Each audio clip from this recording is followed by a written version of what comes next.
Jose, you're kind of an expert. You've done Ryder Cup, you've done Masters, you've done a few things. I mean, what do you think about this?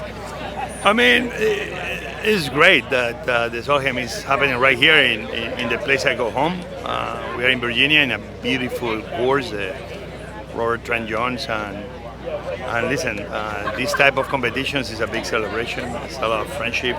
It's tension, but then it's a lot of friendship between players of both teams in this case. I love to see Carlota as a fellow Spaniard playing.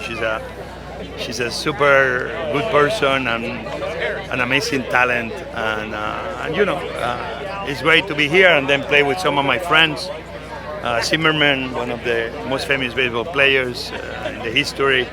I was throwing the first pitch in the World Series.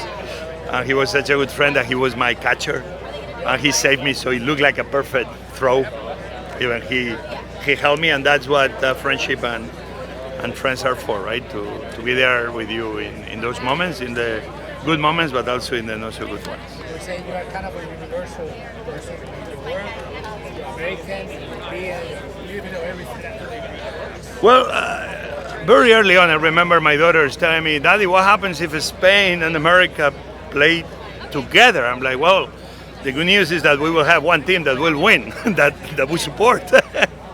But you know, in golf is very, very funny because you have Ryder Cup, that you have European players, Spanish players married to Americans, Sergio, John, and it's kind of the same situation. So it's okay.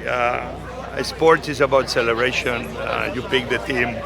Obviously, you could argue it's about countries too, like the World Cup and others.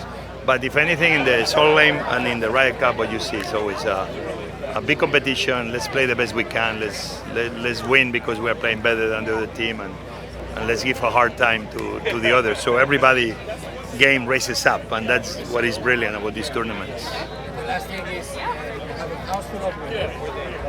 You are involved in sports and nutrition. So kind of your thoughts on women in sports. I mean, we are seeing.